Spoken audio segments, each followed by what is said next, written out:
I'd like to call to order the October 20th Tredyffrin Township Board of Supervisors meeting with a Pledge of Allegiance.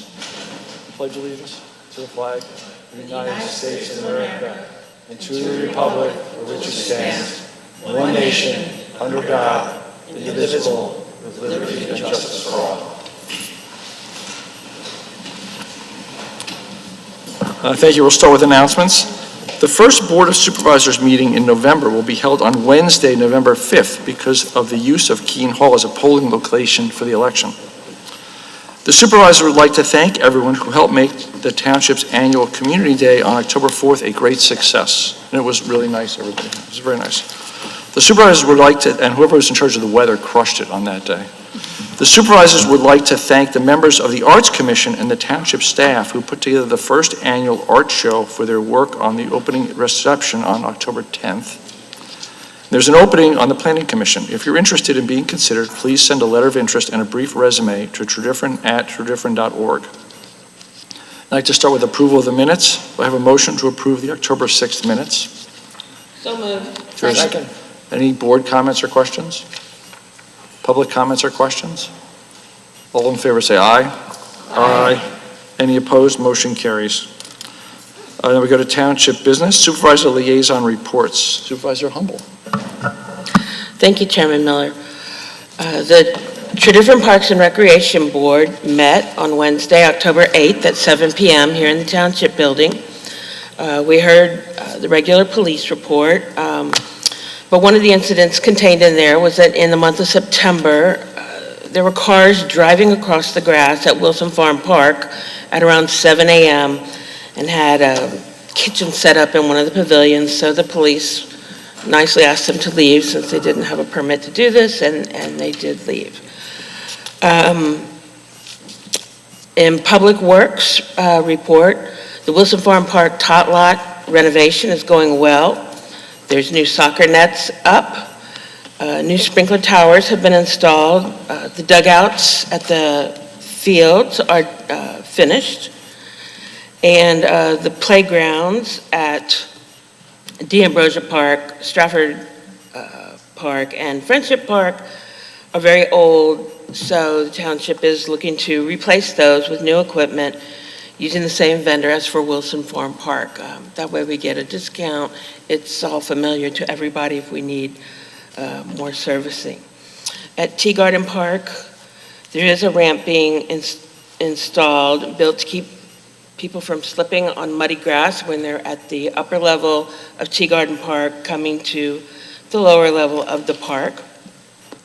At Stratford Park, Radville Park, and Maisie B. Hall Park, various big trees that were hanging over the different pathways or public areas there have been taken down or trimmed back for safety purposes because we don't want the branches falling on anybody and injuring them.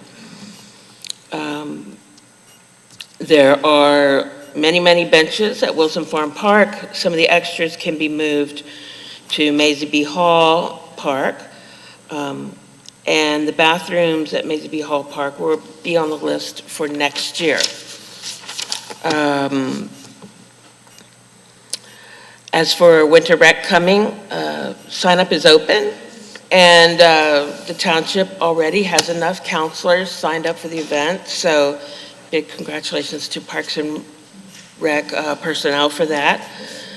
The Trunk or Treat is coming up this coming weekend on Saturday, October 25th at 1 p.m. Formerly, it was scheduled for Sunday, October 26th, but once we realized that that was the Eagles game, it was changed over to Saturday so that we can have better attendance. Last year, it was a really big success. I'll be hosting a trunk again this year. Last year I did the Scary Library where each kid who came by got a free book, and I'll be doing that again this year. We still need more people to host trunks at the event so that we have enough for all the kids to make this a very fun and successful event. Community Day was a big success. We had it on a different side of the park because of various renovation and work happening. And it was so successful. There was a lady doing face painting, and she was still there. She stayed even after everybody else was leaving to make sure that any of the kids who had been in the line to get a butterfly or something on their face were able to get one.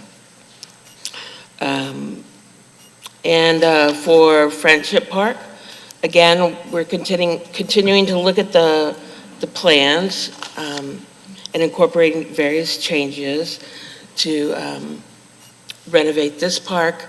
And just to remind everybody again, this is one where we're looking to put an enclosed dog park. So this is the first one that we're looking to do that for, and seems to be going well. So again, I encourage anybody who can to come and host a trunk. It's really fun, and you'll find it very worth your time. Thank you. Thank you, Supervisor Humble. Supervisor Holt. Thank you. Nothing much to add except the fact that the art show was really incredible success. We had at least a couple hundred residents that showed up, and everybody was in such a great mood. The food was tasty, the fellowship was there, brought the community together. We're looking forward to doing a number of these events again in the future, and I believe the next one relates to a black and white art photography exhibit. So stay tuned for that. And there is a website through Tredyffrin Township for the Arts Commission, so I encourage everybody to take a visit. Thank you. Thank you, Supervisor Holt. Supervisor Gussie. The Historical Commission continues its work on America 250 planning, including community events like the Dare to Declare readings of the Declaration, British reenactments, and more. Additionally, the Duportai House Board continues to work towards establishing the Tredyffrin Heritage Center and is pursuing a state grant with the Township to help support this effort. And finally, the Historical Commission looks forward to participating in the Chester County Historic Preservation Network's Fall Workshop on November 1st, which is focused on encouraging property owners to be good stewards of historic resources, responsibly managing change, and communicating clearly about the value of preservation. Our next Historical Commission meeting will be held on November 13th at 7 p.m. Thank you. Thank you, Supervisor Gussie. Supervisor Wysocki. Yes, I have one report. The Traffic Committee met on September 17 and considered a number of traffic-related issues. Here are several highlights. Some residents on Walker Road brought to the committee's attention perceived problems with speeding, with sort of ignoring folks beginning steps into crosswalks, which can be really dangerous, and wondered what the police might do in that instance. Discussions were had about stop signs. Well, PennDOT, whose rules we follow, stop signs can't be used for speed, so to regulate speed. So that's not an issue. Speed bumps there are speed bumps already on Walker Road, and speed bumps create noise issues. Drivers speed up no matter what. Problems with emergency vehicles. So the bottom line is that police decided that they would make sure that there are enough speed signs, because there were also a comment on there weren't enough speed signs, and also will consider upping periodic enforcement on Walker Road. So that would be helpful. Another issue which is recurring, and it's been out there for a while, is the South Valley Road and Circular Road intersection issues. It's dangerous, and there have been a number of accidents. The problem, the issue there is that South Valley Road is a state highway, basically, and circular is us. So there is a study. I don't know where it is today, because at that time, this was on the 17th of September, it may have been submitted. Study done by Traffic Planning and Design and PennDOT together on what would be appropriate for PennDOT to possibly do at that site. So for the first time in a long time, after pressure by folks here, our township engineer, Steve Burgo, and others, to have a hard look at this, that's finally taking place, and there should be a report forthcoming, and people can get together and maybe decide what the heck can be done here. So that's it for the Traffic Committee. The next meeting is on December 17th. Thank you, Supervisor Wysocki. Supervisor Johnston-Pugh? I am just going to do a ditto to what Matt Holt said in reference, because I'm also one of the people who are working with the Art Commission, and it was just wonderful how they put everything together, and people came and just talked and looked, and the artwork was simply fabulous. It was from sketches to beautiful art to watercolors. It was really, really nice. It was a nice atmosphere. Again, they will be doing black and white photos for the next viewing, and hopefully it'll be before the end of the year. And if anyone would like to join, go out on the website. They would have more than happy to have more people come and be a part of the Art Commission. That's it. Thank you. Thank you, Supervisor Johnston-Pugh. Supervisor Bhaskar? Thank you, Chair Miller.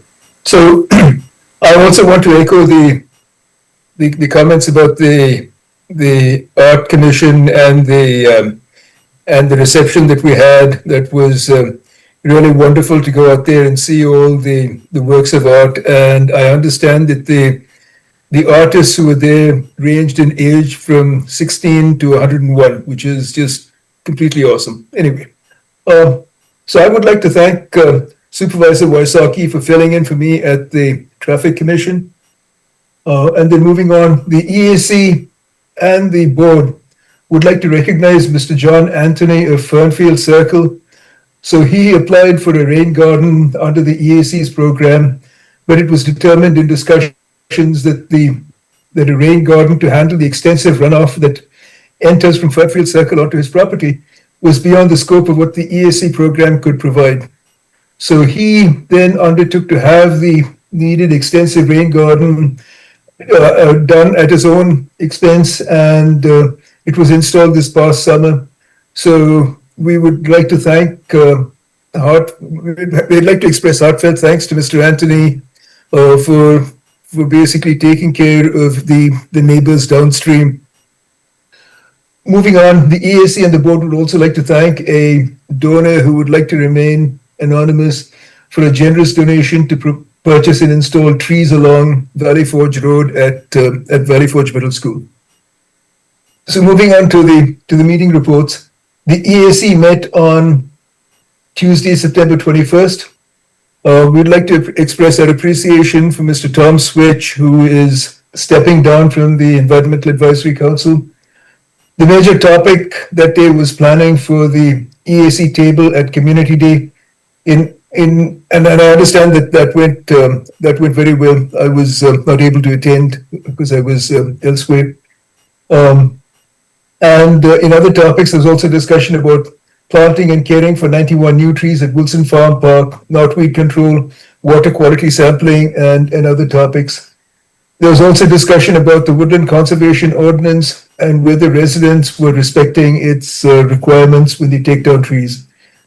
The next meeting of the Environmental Advisory Council will be on next week, Tuesday, October 28th at 7 p.m. in the community room.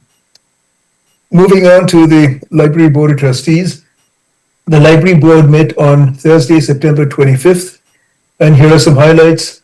There was discussion about the need for a contingency plan after you will remember that there was an outage of the internet and the phone service at the library and other libraries in Chester County, so there was discussion of the need for a contingency plan should that happen again.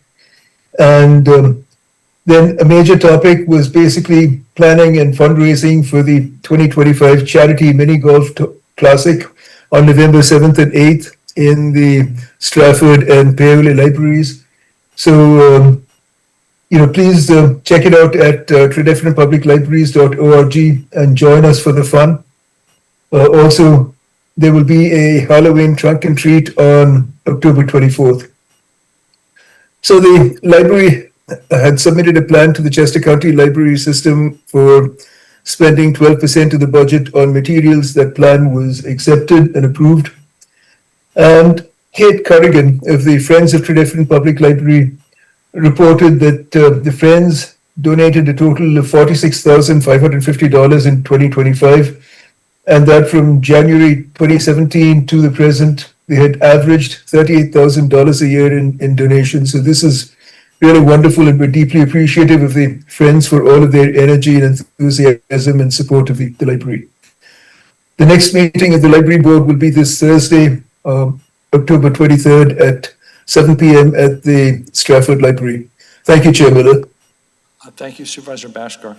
And now we're going to have a motion to approve an escrow release, request number 4 from the Minot Road LLC, this is 105 Vincent Road, in the amount of $60,001.70. Remaining balance is $24,407.58. Mr. Burgo.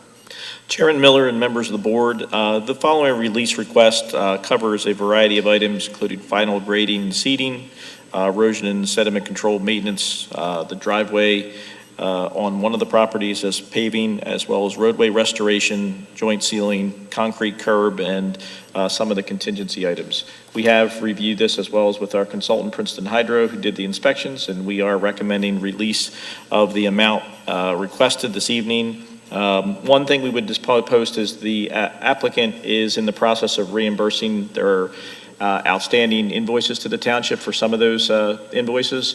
They have reached out to Mrs. Hoffman and said that they were in the process of doing that. They couldn't get them done before tonight's meeting, so we would just make this release contingent upon payment of those before we actually send the letter to the bank. Do I hear a motion? Second. Any board comments or questions?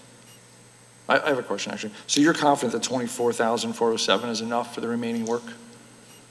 Yes, and the majority of the work has been completed on the individual lots. They've installed the on-lot stormwater systems. They've done a lot of the basically seeding and grading for those lots. They've installed the landscaping. They've done the curbing, the storm inlets. They did the paving in the street. So most of the improvements are done. There's just a small amount of money that's remaining at this point. Okay.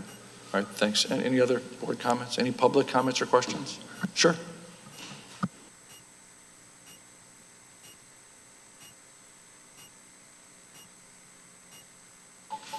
Ann Murphy, Berkshire Terrace. I just had a question about the third lot on 105 Vincent. I haven't been by there this week, but as of the end of last week, the third lot still didn't have the trees planted along the fence line. You know how they did a lot of evergreens, both sides of the white fence, so I just wondered if Princeton Hydro had checked that or not. We can certainly check, like I said, there's still some remaining funds that are in there. If they haven't, they were working on that final lot. I know lots 1 and 2, they had installed all the landscaping on those as well as the drainage channel that runs through that property. But we can verify that before the next release request. All right, so just to be clear, the vote would be to approve this or not approve it, but to approve it contingent upon both Ms. Hoffman clearing the amounts being paid and confirming that in fact the trees are all there. Is that what we're saying? I don't believe that there was any, those trees were included for this release, so I don't think that's really a thing, and there is remaining money that's in there, so if they didn't plant those, we can certainly handle those before that final release request. Got it. So those weren't included in this request anyway. Got it, okay. So it's just contingent on you guys confirming, the township confirming we received the money, okay. Any other public comments? All in favor say aye. Aye. Any opposed? Motion carries. Motion to authorize staff to advertise a public hearing on November 5th, 2025 to consider and possibly adopt HR 492. This is an ordinance reapportioning the 1st, 2nd, and 3rd voting districts of Tredyffrin Township, a home rule municipality. Mr. Martin. Thank you, Mr. Chairman, members of the board, public. As you may recall, earlier this year, we had the reapportionment committee who did a great job looking at our reapportionment as required by the Home Rule Charter, and we actually just moved one voting precinct, the west, into the middle. But as everything becomes more complicated, after we did our work, we had a number of conversations with Chester County and the Department of State from the Commonwealth. As part of that process, we do need to have a written description of our voting districts, which apparently the county does not have or can't find. So what you have before you tonight is a tremendous amount of work, and I'd like to thank Robert Emanuel for not only taking Doug Onestad's work and getting the map on paper, but also then having to go and recreate the written descriptions of all the districts. So that's part of the process. So we'll schedule the public hearing. If all goes well, we will approve it. Then we will send it back to the Department of State and the county for their review. They won't review it until we actually do an ordinance. So there's a possibility they may send it back if they don't like the verbiage, but unfortunately, this is the process, but we're getting there, and we should be done hopefully very soon. So happy to answer any other questions you might have. Do I hear a motion? So moved. Do I hear a second? Second. Any board comments? What was the one precinct that moved? It was West 3, I believe. Yep. You could see it reflected on the map in here. Yeah, West 3 went to the middle. Yeah. And it meets our requirements for the Home Rule Charter. I wondered where all that verbiage came from. That was a lot of work. It was a lot of work. Okay. Any other board comments or questions? Public comments or questions? Sure.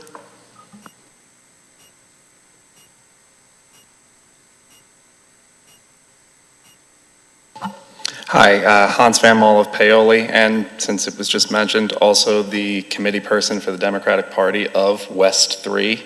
I understand, having looked at this myself, that this was probably going to come. I would just have simply appreciated the courtesy of being notified, at least, that this was actually going to be something that was going to go forward. But nonetheless, I obviously understand why.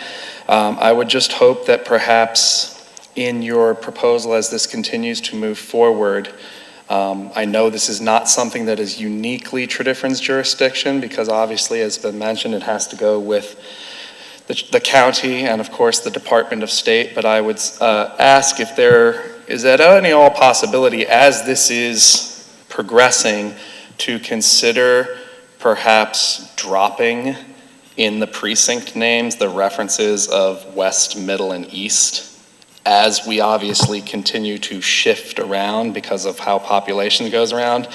That name becomes extremely confusing. And it's really not exactly necessary. It's not as though it's in statute by the county. There are other municipalities that just straight up go 1, 2, 3, 4, 5, 6, 7, 8.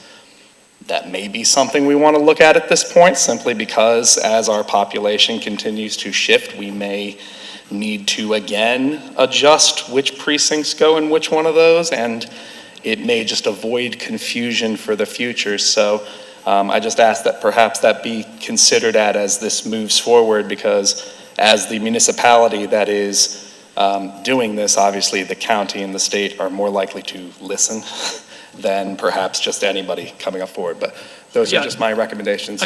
Yeah, so we did look at that. If you probably all, as you know, M2 is actually in the east, which is different. Why? But so we moved. The point was to try to do it as easily and smoothly as possible. The county said they just recommended keeping it, but certainly as we move through this process, we can certainly, if there's comments back and we have to change it, we can do it at that point. Yeah. I mean, I'm not suggesting the boundaries of each precinct change. No, right yeah, now, but the naming, I agree. Yep.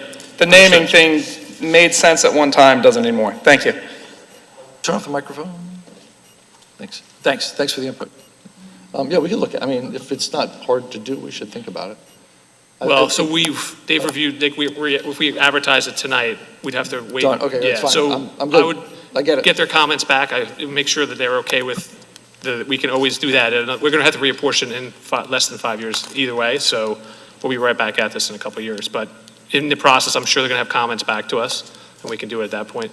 I'd rather, because otherwise we'd have to wait again and re-advertise. Yep. I get the process. I get the process.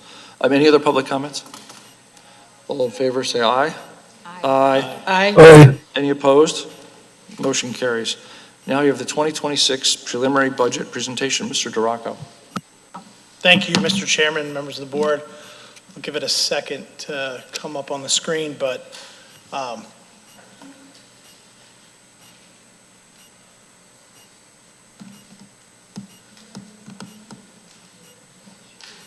if he wants to.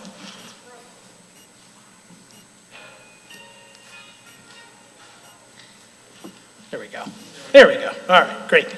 To kick things off, I'm going to turn things over to Mr. Martin first. Thank you, Mr. Duraco, members of the board, and public. Thank you. Here we are again, budget season. Hard to believe. We kind of feel like we never actually stop, but we are back in the actual budget process. So tonight, we're going to, Joe's going to do most of the work for you tonight. I'll do a really quick introduction and we'll get started. We'll be covering the preliminary budget goals. We'll get into the actual 2026 preliminary budget, talk about next steps in our discussion. But at a very high level, there's three main goals in this budget that we're focusing on: continued investment in fire and EMS services. That has been a commitment of this township, along with Easttown Township, over a number of years, moving into a more cooperative association with the two townships. We hope to have our articles of incorporation for our Tredyffrin Easttown Fire Department completed by the end of this year, which will roll us into 26 and continue with the hard work. We obviously have a new fire station at 23 Bridge Avenue. So the township has been committed and will be continuing to commit financial and overall commitment to the fire EMS services through 2026. We also have a strong investment in capital stormwater projects. As you know, the engineering department has been very busy on multiple projects throughout the township, but beyond just engineering and the number of projects they're doing, also in-house, our public works department has been doing a great job making repairs as necessary in inlets, being prepared and moving into the 2026 budget is to be ready to finish these multiple projects that Mr. Burgo and his department are working on. We've also included in this budget 2 additional staff members into the stormwater department to handle maintenance of our new and growing stormwater facilities, along with MS4 requirements. And of course, just continued commitment to additional capital project investments from our parks to our infrastructure, supporting the library. So there'll be a number of things that you'll see in this budget are that we continue the goals and of the supervisors and the working of our departments. So with that, before Joe gets started, I just want to thank again the board of supervisors who year after year continues to support the staff in this project, developing the budget actually throughout the year. As you know, this is not only a budget document, but it's your guide and our guide of what we're going to be doing for the community over the next fiscal year. I'd like to thank our department heads who basically never stop working on the budget.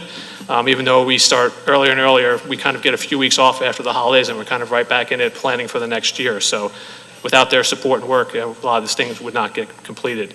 And of course, Mr. Rocco will now go into all the work that he's put into actually putting the numbers together for you tonight to give you a high-level preview of where our budget's going to be looking at for 2026. With that, let Mr. Rocco continue.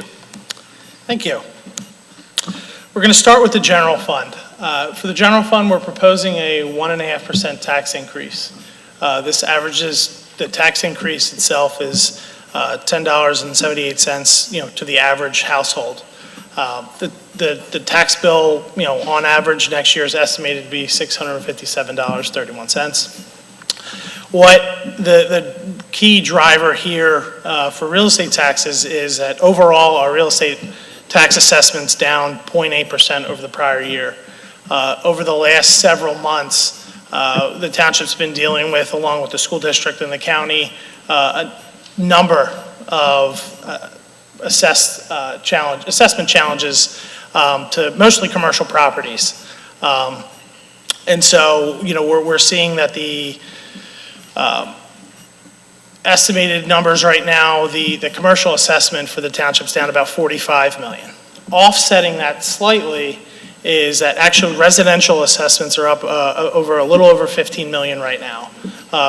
What we'll see, and part of factoring into this budget, is that there continues to be a lot of residential activity, so a lot of improvements being made to houses throughout the township, and that's really been a strong base for both transfer taxes, permit revenue, and now our assessed value. So it's going to support our real estate taxes a little bit more.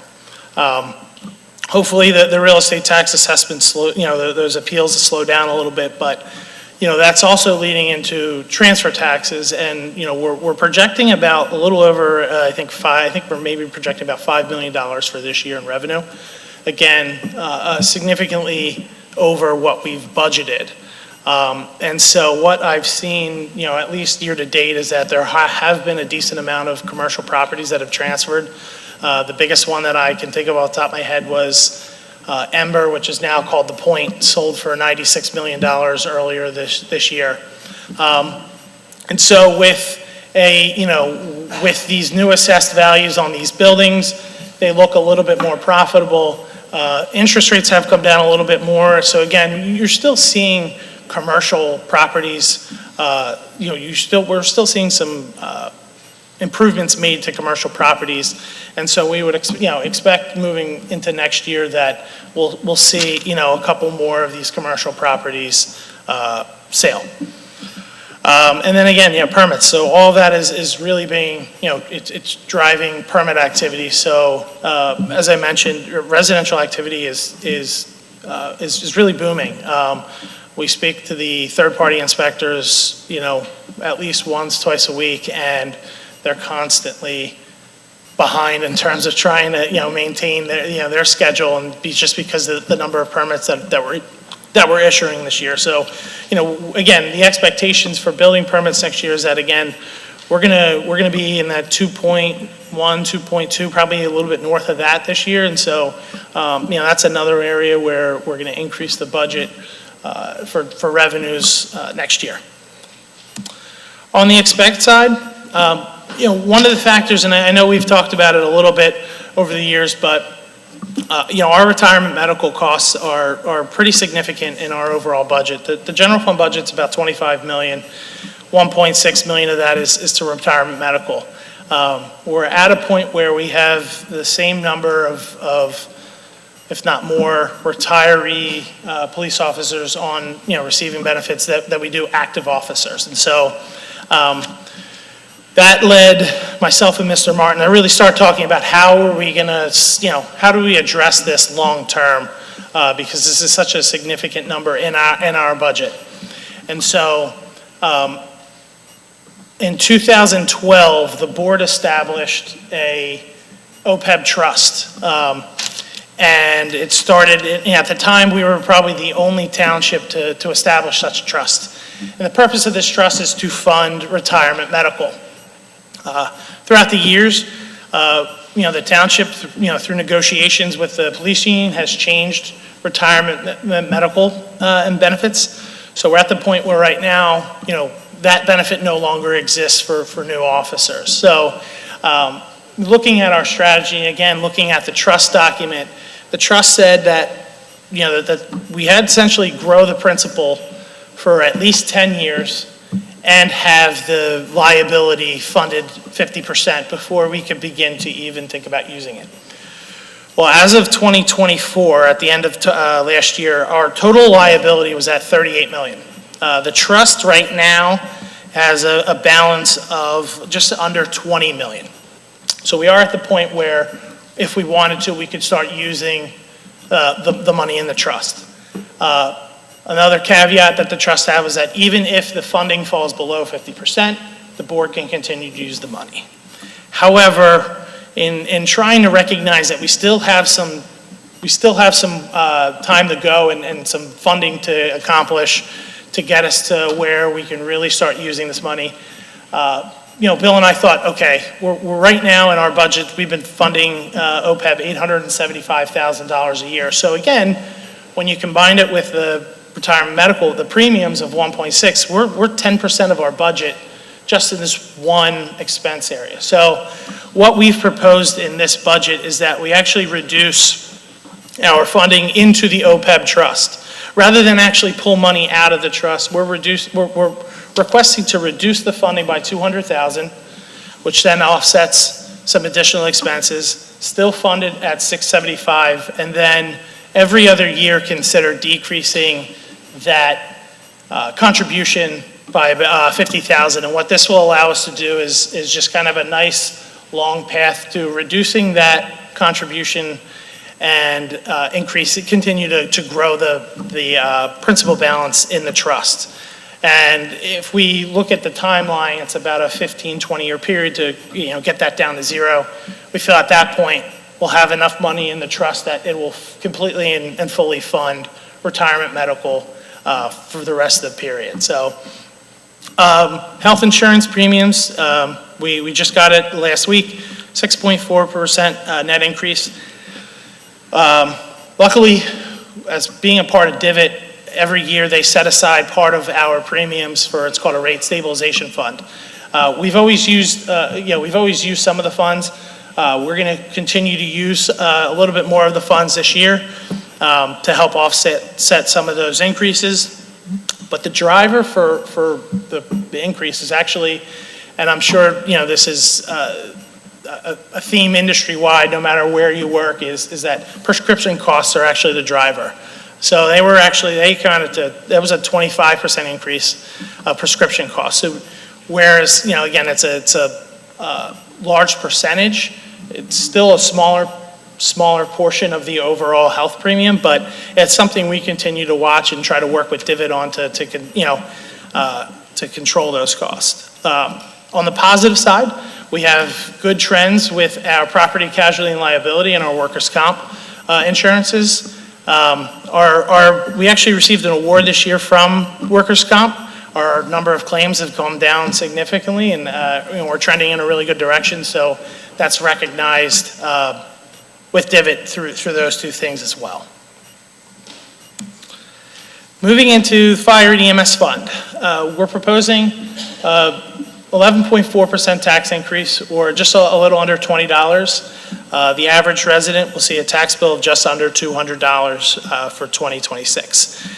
Again, and as Mr. Martin mentioned, this is a continued investment into the fire and EMS service. The net increase for our contributions next year is a little over $300,000. And as Mr. Martin mentioned, that our goal at this point is to get this intergovernmental agreement with Easttown completed this year, which then will allow us to continue planning for eventual operations, most likely in 2027. In stormwater, we're not proposing any increase to the tax millage rate. The average residential tax bill for stormwater will be $153.63. As Mr. Martin mentioned, we're proposing adding 2 additional staff members. If you've looked at our past capital projects, and if you've seen how many grants we've gotten, we've added a lot of stormwater infrastructure over the last couple of years. And so, as part of this budget planning, what we're realizing is that all this new infrastructure needs to be maintained. So this is a perfect picture that Steve took of the parking lot at Stratford. We use porous pavement in this project, so that will need to be cleaned and maintained, so that way water continues to get through and into the ground where it's being held and reducing stormwater. So these are things that take a lot of time and effort, and so we're asking to add two new staff members to help us do those things. And again, continued capital investments. We have almost a $4 million project going on right now, Woodcrest, Willis, Upper Wheatley.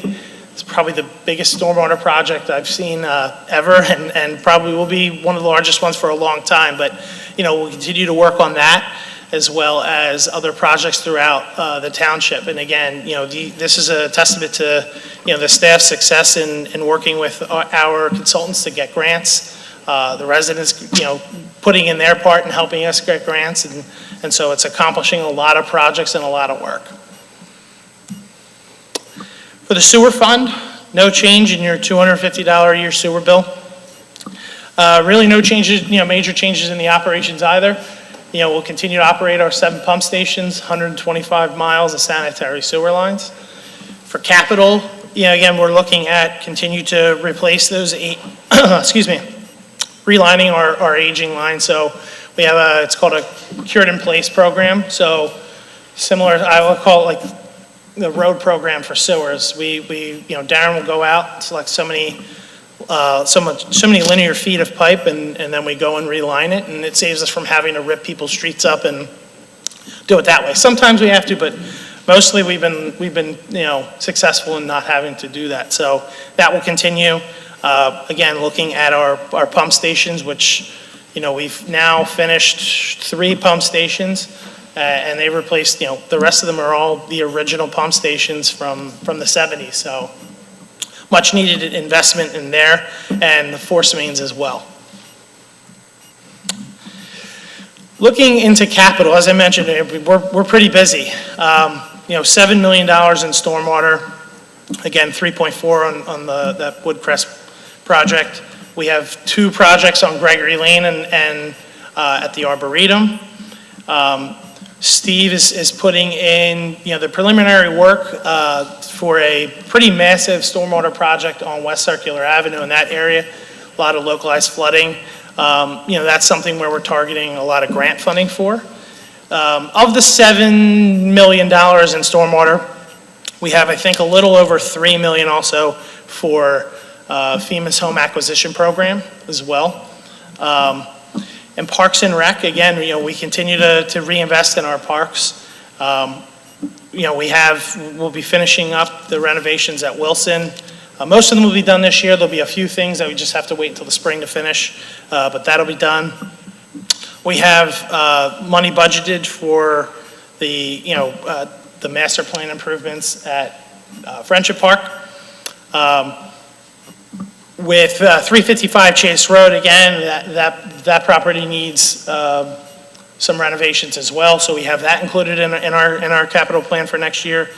And then as we mentioned earlier by Supervisor Humble, when Divot came through and did our annual risk control visit earlier this year, they always go out to a couple of the different parks. And in this budget, we include the replacement of the playground equipment at Ladd and Stratford, because what we found out was actually they were put in 1998, and they don't necessarily meet up to today's safety standards. So we want to get that addressed as soon as possible, and so we plan on doing that.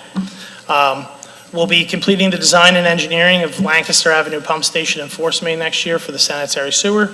And one of the other things we budgeted was some money for a feasibility study for 1485 Valley Forge Road. That's right now being used as our substation for Berwyn. So looking at the long-term future of that property, whether or not it, financially is going to make sense for us to try to renovate the existing building and retrofit it to actually meet today's standards, or potentially look at a small substation on the property somewhere else. How do you pay for all of this? So as I mentioned, we are extremely aggressive in getting grants and successful. Most of the project funding you'll see is coming from grant money. We do budget and propose to use some general fund reserves for capital purchases and projects. We still have a little bit of bond money left that we're still using, mostly in 2024 bonds. The sewer fund has its reserves. Stormwater, same thing, that's been built into our initial budget. And then we have a little bit of capital reserves left, and then the fire and emergency fund as well. I wanted to include this slide this year just because, again, I think it highlights just how much work we're doing. So overall, our budget all in is about $52 million. So $14 million of that for next year is capital. So a quarter of our budget is going to capital projects, and it's a significant amount of work, and that again, it's a testament to the long-term planning and looking ahead and how we're going to make the township a better place into the future. I always include this slide because, again, it highlights that the township taxes are the smallest portion. While it's grown over the years, it's really only reduced the county's portion of this pie chart. The school district's always been 3/4 of your overall tax bill. Breaking down your total tax bill, so the average residential tax bill is just over $1,000 a year. And so this is just breaking out, and this includes debt service, so, it shows you where we're spending the money in each of the departments. So this slide is new this year. And it's something we've been talking about in Finance Committee a lot, especially as we've looked at this. So right now, our unreserved fund balance is a little over 18 million. And so what I wanted to show the board was that, if anything remained unchanged, which again, this isn't necessarily realistic, but assuming, we had to use $900,000 a year for operating purposes, and that, it takes, the red bar is our, projected use in this capital plan for capital use. However, we recognize that over the last decade, off the top of my head, I can't think of how many times we've ever had to actually use reserves for operating purposes. We've always, we've been lucky that we've run a lot of operating surpluses. This year's no different. This year, projecting out, we're using about 1.7 million for capital purchases, and almost all of that's offset by a projected operating surplus. So, while we'll use reserves, it's for capital purposes, and so this would be no different. The other thing too that I want to mention is that, again, some of the projects in our 5-year capital plan, we would imagine that we'll search and find some grant funding for. But at this point, again, we've really tried to, while we try to put things in our capital plan for, the out years, meaning, years 2 through 5, those are really just kind of placeholders, like, hey, this is what's going on, this is where we're thinking. We really focus on the current year. And so again, the other thing that this slide doesn't necessarily consider is that, there probably is enough projects and enough funding need that, we could potentially look at another bond issuance, small bond issuance, but again, if nothing changed, which I highly doubt will happen, this is where we would be in 5 years. Again, it's really just to show that why it's so important for us to go get grant funding, and then on the same side, it also allows us decision points, and why we come back to the board after budgets are approved to get approval for capital projects, because if we don't have funding, we might not do a project. We might push things off for another year or two until we can obtain that grant funding or other sources of money to fund these projects. So just taking us on to the next step. So at our November 5th meeting, I'm asking the board to have a public hearing on this preliminary budget, as well as adopt the preliminary budget. We'll host the budget open house here in Keene Hall on November 13th from 10 to 12. At the 17th of November board meeting, I'll discuss any of the changes that we've made from the preliminary budget to the final budget. And then I'll ask the board to approve the advertising of the public hearing on the budget and the millage rate as required by our charter. And then at the December 15th meeting, we'll hold a public hearing on budget and millage rates. So with that, that concludes my presentation, but I'm always happy to answer questions. Sure. Thank you, Mr. DeRocco. That was a good presentation, very interesting. Can we go to the slide on the general fund reserve projection? So, just so I understand, and so the public understands, the 917,510 that you're projecting we would use for operating in 2026, what do we project this year for operating? About 806,000? Yeah, we had budgeted a little over 800,000. Yeah, and exactly. what did we use? 0.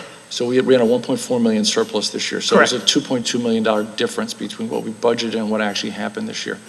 So I understand we budget aggressively and then manage to not use the money is sort of how we're operating this township. But just I mean, I looked at this slide for the first time when it came up, probably the same time you guys did.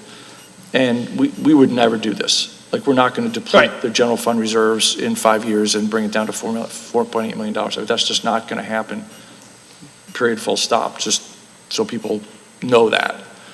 The 917 we're budgeting, but we're not planning on using for next year. There's a lot of things we can do and are working on doing to make sure that actually doesn't end up being a deficit for the year. And the 2.6 million, I mean, some of the capital money does get used. I mean, I think some of the surplus isn't useful for capital. Yep. But remember, we're spending, if you look at the capital plan that we just showed you, it's about $10 million. 2.6 million of it is our money and the rest is all grant money. So 26% of the capital spending is from the township and the rest is from grants and other people's money. It's not really other people's money, it's your money that you paid to the federal and state government that we got back, just to be clear. It's not, but it's not township money.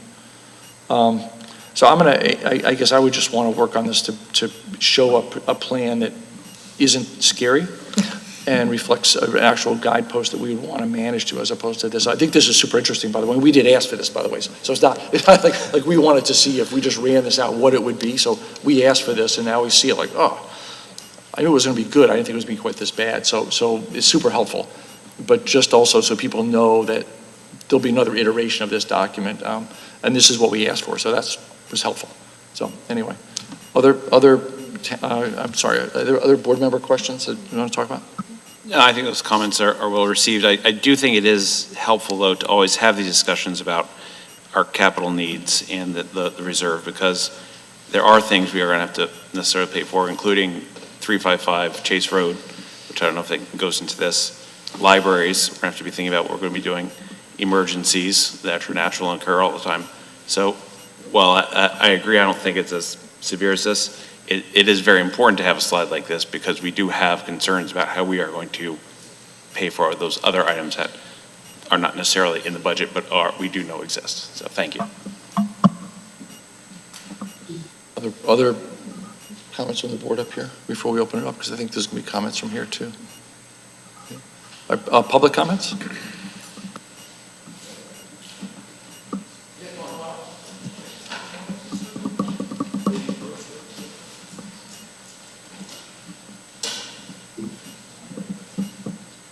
Hi, Hans Van Mol again, and because I live and breathe this on my own day job. Really appreciated the breakdown on the projections going into next year. Knocking on wood, obviously, and I don't know if you can shed some details of this, is there any current impact on the township's finances of the state budget impasse and the federal budget impasse? So we haven't had anything yet. Like our liquid fuels was funded in March. We haven't heard that it wouldn't be funded in March again. Really just hold up on kind of grants, hearing about grants. We have a $1 million grant request in for Friendship Park.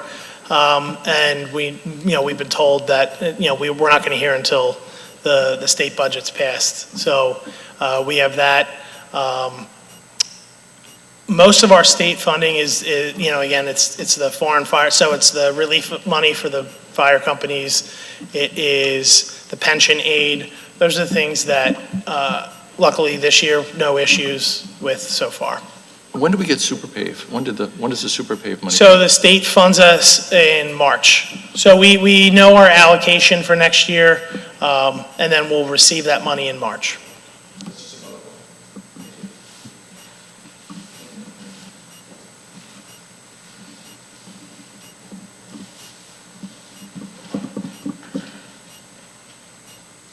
Ann Murphy, 5 Berkshire Terrace. I just had 2 questions in the engineering part of the budget.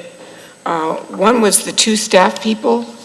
What were their what was the idea for that as job responsibilities? Were they engineering inspectors or were they public works, clean? Steve is, because of 99% of Steve's work right now is in stormwater. So Steve, his primary focus is there. So he's in the stormwater fund. But we have, under Steve, we have Dave Midgley and Hillary, who is Steve's admin. They're both in that engineering department in the budget. And then we allocate if you look in our budget, we have a interfund allocation, so that's where we allocate out some of my salary, some of Bill's, Steve's, Darren's, gets spread throughout other departments. But, they're in primary departments as well. But didn't someone say, maybe even Bill? We added two public works Two people to public our works, that was stormwater my budget. question, yeah, okay. And the other question was, the $3 million for FEMA acquisition, was that Yellow Springs Road property? Yeah, that's mostly Yellow Springs, and then we have another property on Park Ridge that, So the second one in addition to the Correct. 595, which you already have, okay. correct, that we're Okay. still waiting on to hear if these are going to move forward or not. Okay, good, thank you. And that's not our, that's not our money, right? Yeah, nice job.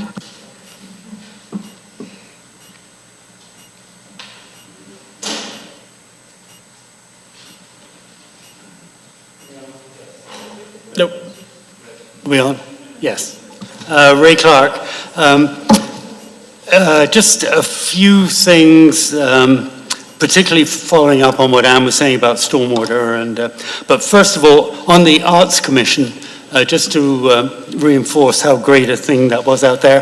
The Conservancy is thinking of a project with the Arts Commission next year, and I know that the Arts Commission had a budget for 2025. Yes. Is there something for next year? Not that, Yeah. rocks and paint Yeah, are a big deal, but... Yeah, the Arts Commission and all, we call them ABC commissions, all have a little bit of a budget. Okay, good. Just one thing on this chart here. Clearly in 2025, there was a huge sale of the Ember properties, right? And I don't know how many of those there are going forward and whether we can bank on that. But that was like a big surprise, I think. Yeah. And there doesn't mean that every year we'll get this nice, pleasant surprise. I just felt that was kind of an important thing. Just on our new funds, stormwater and emergency services, it's kind of hard to untangle all the money flows. And it might be nice to see, I don't know if you can do this, like some picture of, okay, here's what the residents are paying, here's what that's going for, and here's the grant money, and here at the end of the day, there's the balance of, $10 million in the stormwater fund, or whatever the thing is, so that we can kind of see how that looks, where our money is going, and where the grant money is coming in. So like an integrated picture of the fund flows and balances, particularly for those new funds. And just a thought. For example, on the stormwater fund, the taxpayers are putting in $2.5 million, and there's $1 million in personnel with the two new folks for maintenance, which I think is a good idea, just given what we've seen of what needs to be done at the infiltration trenches and so on. So $1 million for personnel, then there's $900,000 in transfer to other. What exactly is that? $250K allocation into departmental, $150K in interest. So just kind of picture of where that's... So some of that money in that transfer is going to the capital, Right. capital reserve. So it's just showing how that impacts then, okay, so our capital balance is now X million dollars, and that's what's going to fund everything going forward. That would be kind of a nice thing. And similarly on the emergency services, taxpayers are putting in $3 million of revenue, $2.5 million is going to the fire companies, and then we've got, $200,000 each for hydrants and personnel and debt service. And is there a balance in that emergency services fund? And what's kind of the long-term plan for that? So with that fund, right now, it's more or less kind of what we'll call pay-as-you-go.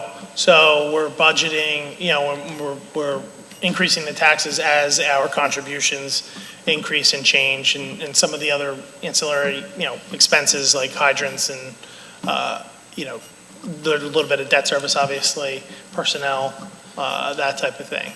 But, I think the plan is, again, during 2026 is to really develop that long-term plan, similar to how we developed the long-term plan for stormwater. Right. Where we'll need to, because again, what's not reflected is that, again, we have long-term needs for apparatus, for buildings. We are just about finished the 23 Bridge Avenue project, which, is coming in just about on budget. So, we have, Paoli has a building, we have 1485 Valley Forge. So these are things that we need to plan for long-term and determine, how are we going to fund these things long-term? Right. And I'm sure that there's more questions about things like the fire company and where the various monies are coming from and going to. Just on stormwater, because I know a little bit about that. One of the things that was in the capital budget was the master plan. Yep. And all we have at the moment is this task force matrix, which, I'm still kind of proud of, and I, wave this thing around. Yeah. And, but it's not clear how we translate that work to like the real priorities long-term for the township. And I thought that the master plan was like a professional look at what us amateurs had done, Yeah, we talked a lot about that actually this year. And where we landed at this point was, that's going to be $500,000. And that was $500,000 that we could be spending on a project. And if you look at the plan, we have projects that go out, 5 years, but I can tell you that there's projects that Steve's already identified that aren't in the capital budget because they go out further than 5 years. And so, we felt like there's always we have enough identified projects that not funding a master plan was better off long term. And it was somewhat comforting to see that, I think it was Hunter's Lane is now one of those long-term projects, which was kind of in the middle of our matrix. So Right. that was kind of good, relatively high priority, relatively high impact. But the Township stormwater basin didn't really feature. That was like $1 million. Yeah. What are we doing So, there? we have two basins here, one in the front, one in the back. They haven't been renovated and really touched probably in 30 years since the township building was built. And so, the thought process behind that is one, we need to maintain our own infrastructure. And, they need to do a better job and need to be retrofitted to meet today's standards. So I guess that generally kind of reinforces the point that it would be nice at some point then to have like a little presentation of, okay, here's our stormwater management plan, and as well as emergency services and so on. I don't want to spend too much time on the detail, but there's, odd little things in the capital budget, the $400,000 for the street sweeper. With the changing at MS4, do we really still need another Yeah. $400,000? Yeah, actually, we just had a major repair to one of the street sweepers about a week or two ago. So, yeah, it's needed. Okay. All right. And that's an item that we had in this year's capital plan, but we deferred until next year. Yeah. Another $250,000 for another gun range or more on the gun range? Yeah, it's bringing it up to, again, the safety standards of today. And again, that was the original range that was built with the township. And so, phase one was getting the HVAC system looked at. And again, there's a lot of particles that are, in the air and removing those. And now the second part is getting the equipment. And, again, that was, everything down there is original. So it needs that investment. There is like a general point. I won't go into, I'm sure other folks have got more detailed things to talk about, but it's interesting how projects that we identify and approve, like let's take stormwater management projects, they need maintenance, and you tend to forget that at the beginning. You buy 355 Chase Road and you think, okay, $600K, but then there's another $1.5 million for building it out. There's goodness knows what's going on with the library, but we're doing some interim thing now. Yeah, so included in this budget is actually some money, and we'll probably talk a little bit more about it at the beginning of next year. But we do have some money to try to accomplish a township-wide survey to help us identify, long-term goals for the library building, because we know that it's in need of significant renovations and repairs. But, again, if you remember last year, we had money in the budget to do a feasibility study for that building. And, from some of the architects and firms that we had give us proposals, we got back of the napkin numbers. And so, the space is very confined in there. And so we were looking at, anywhere between 20 and $40 million that we need. And, we know that realistically, that's not, we're not going to fundraise, $20 million. We know that, right? But again, it doesn't change the fact that we need renovations at this building. And so what is the best, what's going to be the best long-term for that building, but, for the library. And so, we have an idea, we have a plan to try to address, getting a significant amount of resident input and feedback on that before we take any, concrete steps forward to touching that building. But in the meantime, it's like a little duct tape around the HVAC. Yeah, exactly. We've identified the things that need to be done.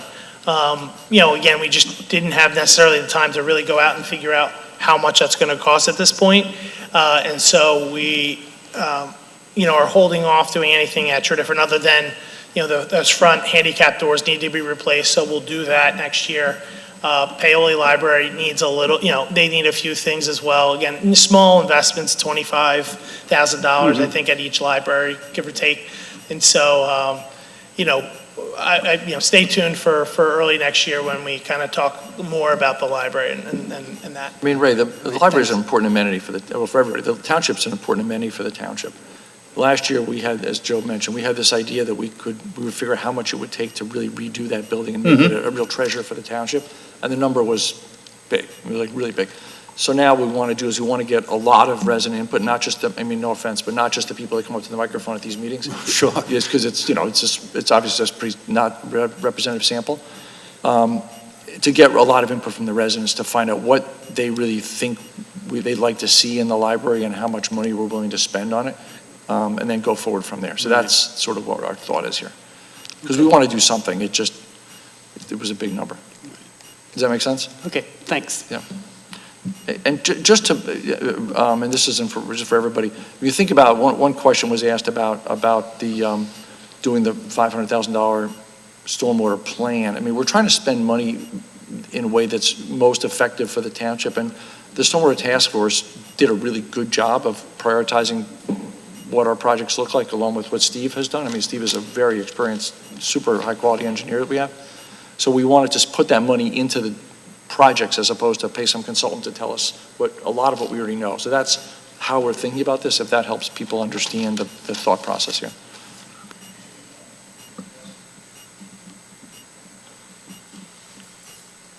You left this on, right? Yes. Joe, thank you so much for all of your hard work, your staff, and all of the township staff putting together all the details. I only had a short time today to look at the 140-some page background, but there's so much detail that goes into that. And you do such a wonderful job, and you did a great job presenting it today. When I first saw that chart in the package, my heart went like this, and I realized how you go about it. I really also appreciate your very conservative look with our real estate taxes. Those come in, the transfer taxes, the big ones. When they come in, they're a surprise and it's great, but we can't every year expect that over and over. And you do take, it's hard, but you do take a very balanced look at that. And I truly appreciate that, as well as with every staff member here, all the staff under you, treating the money as if it was their own and making sure that they're conservative and not making the Taj Mahal. We want to make sure we have the right services that make the residents feel safe, but we also want we do appreciate all the work that they do in keeping expenses down. And with that, I find it interesting that I have to wait for the budget meeting to find out what's really going on in some of the big projects around here,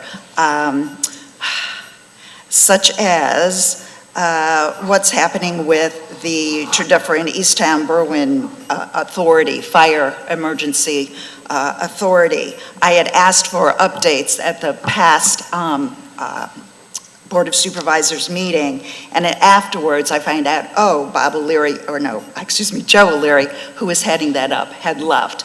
And we were expecting the charter to be finished in like June, and now it's the end of the year. Yeah. And I see that, and I understand, okay, we haven't been getting updates, but we'd like to know who's in charge, what's happening, and who's really having the oversight over the fire and emergency services. So right now, it's a collective effort. Mr. Martin, myself, Mr. Fitzgerald are working closely with the fire companies to continue to get things done and make sure that if they have any needs, they're addressed. The board, especially our fire subcommittee, has been working extremely hard to get these articles done. One of the good things is that we're working with another, municipality. It helps defray, 30% of the cost. But one of the bad things is that we're working with another municipality. And so, Right. I can tell you that, things aren't necessarily happening on our timeline.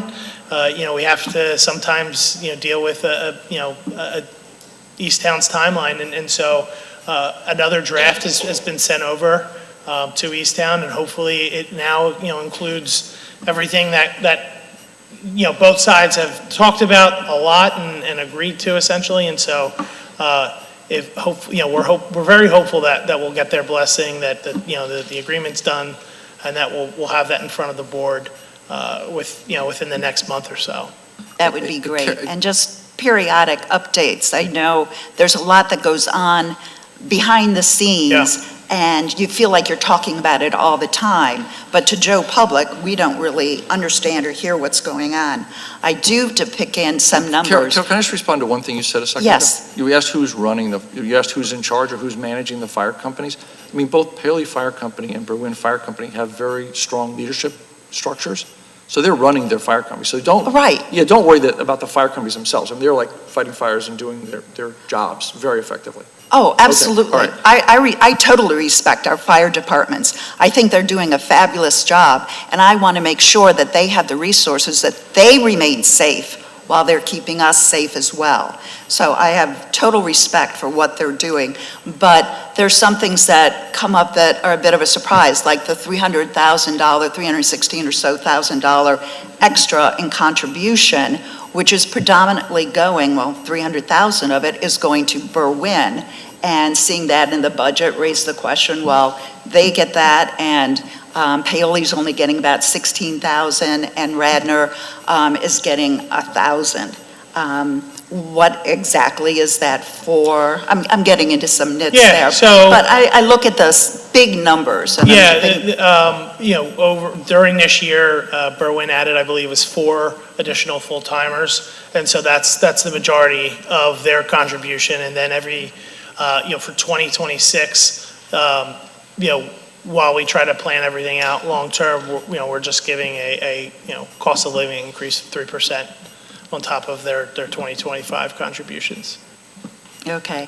And whatever happened to the equity that we had? I remember Julie had gone through and looked at on a per call basis, or it was also on the number of residents, what have you. So there would be some equity in the contributions to the 3 different fire departments that serve all of Tredyffrin. And I know they work together and they all cover one another. But are we still trying to adhere to that with pass-throughs and? Yeah. Okay. In terms of, I had questions last time about the building for Berwyn, and I was looking at the budget, and this is going back a little bit, but I saw that in the emergency services and fund expenditures, the capital, the building and improvements, it was budgeted at about approximately $5 million, and the forecast was $6 million. Yeah. I was thinking that that huge number was going to the Berwyn department, which suggests that there was some overage. So, in last year's projection and budget, I think we had anticipated they'd be a little bit further along than they were. And so, the budget seems light, but the overall budget, we had, we built in a, 10% construction contingency, and, we've had to use some of it just, those unforeseen issues that arise in any major project, have come up, but we're still within that contingency budget. Okay, because a little bit that I had heard over time, there were concerns with the asbestos. I know we had gone over Yeah, because so of we that. we didn't do anything, like I said, anything outside of the contingency budget. It's a little, it's timing-wise slower than we thought originally, but budget-wise, it's on budget within the contingency. And we've done, the township and the fire department, fire company have done a great job of managing the cost pretty tightly. Okay. What is a big project? Will we have a separate budget? This was sort of discussed before, but do we expect to see a separate budget for the TE Fire Authority, Berwyn's things separated and pulled out separate from the EMS? So, budget? yeah, that will be a separate entity. So what you'll see is, again, this is just speculation at this point, but, that board will approve its own budget. However, though the general public will be informed of what's in that. Those will be, public meetings as well that people can attend and see, just like this. They'll have their own budget, and then ours will just be a contribution to, the TE Fire Department. So Carol, just to amplify what Joe said, so the TE, I'm sorry, it's hard to hear from. if the TE Fire Company Fire Commission actually comes to fruition, which we're still negotiating on, so this is, if it happens, it would be a separate board, and it would have public meetings just like these. So you could ask all those questions of that commission when it's formed, but it's, we're way early days for that right now. But just so you know, as we've currently configured or contemplated it, it would have public meetings, you could come and ask all the questions you wanted to, it would have its own budget, all that stuff. Okay. And the plans for, now I'm getting into some nitty-gritty things, 355 Chase, the old picket post, we have about $400,000 budgeted, 2026 going further. Do we have any rough plans for that have been drawn up at all? Is that in the Parks and Recs group at this point? Yeah, we discussed we kind of did an internal master plan that we discussed at the Parks Board. It's, repave, so next year, off the top of my head, it's repaving the parking lot and repaving and redoing the courts. They're all in bad shape. Again, we asked the insurance company to go out there and look at them. They've already been repaired kind of once before. Our one of our court experts that we use, they came out and looked at them. It's just kind of beyond repair. The one is really bad, but so we'll be redoing those. Eventually, we'll add a pavilion, replace, there's essentially a new bathroom, gazebo for people to sit under, some benches here and there, and kind of like a internal trail system. So that way, you can, it's passive, recreation for people, just a nice place to sit if they want to go and sit. Great, wonderful. And the library plans, I look forward to hearing more. And if, we don't need it doesn't have to be completely, this is the answer.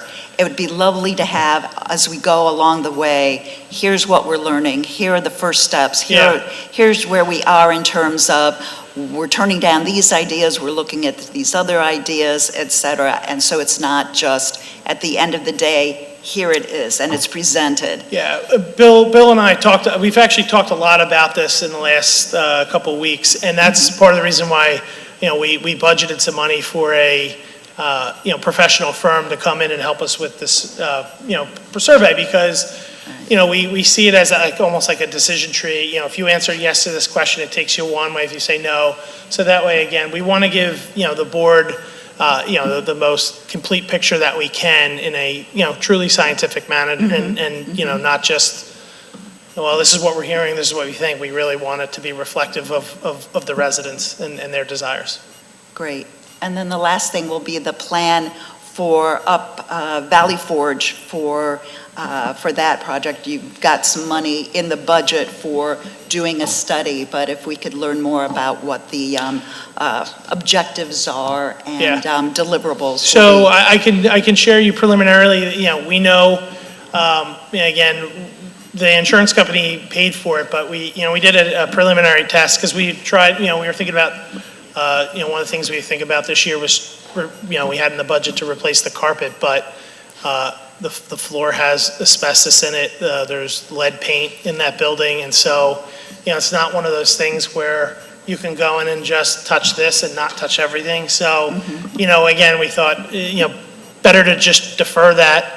Let's, do what we can to, we clean the carpet as best we could.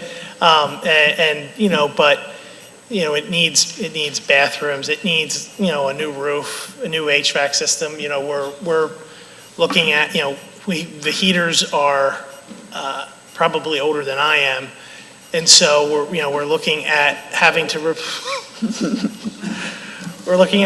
replace those, but we're at a crossroads. Do we replace, it's an oil heater, do we replace that, or do we spend money on a gas system? But again, you have to think long term. Is this, how much is that investment going to cost for something that we could potentially be tearing out in a couple of years? And so we're working through all that and kind of figuring it out right now.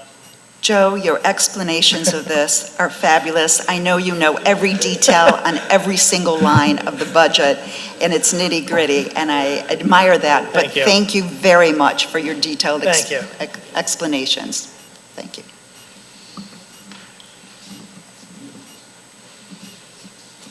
Good evening, everybody. Mike Heberg from Tredyffrin.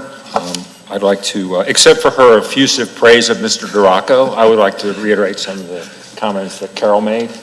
I don't know that he's deserving of that. So, So you're not offering effusive praise for Mr. Duraco? Is that what you're saying? What's that? You're not offering effusive praise for Mr. No, he's already had plenty for tonight. A couple of questions or thoughts. I was interested, and I thought that the OPEB funding strategy, I was wondering what that meant when I saw it in the presentation, and I think that I think that's when it was established in 2012. That was the objective, to get to a point where you could actually use it at some point. I was hopeful that that didn't mean that the money would actually be used, but I think it makes reasonable sense to at some point reduce the contribution. I think it would be helpful, maybe at a future meeting, to at least show, what happens to the balance if as you ratchet it down in future years, not just in 2026. So if we go 675 and keep stepping it down, and we assume, the rate of return, which is assumed in the trust, which is like around 6.75%. What does that look like in 10 years? Or are we ramping it down too soon? I guess would be a question somebody could ask. So if you could just show that would be helpful. That would be helpful. But I think it's I think that's a good strategy and is a good way to slightly reduce the amount of money that's going to have to go to continue to fund that. And I didn't recall the fact that there was I knew that it was a 10-year, you couldn't touch the money for 10 years, but I didn't recall that we needed to get to 50% funding. So I guess the trust has been the beneficiary of some good returns in recent years. Yeah.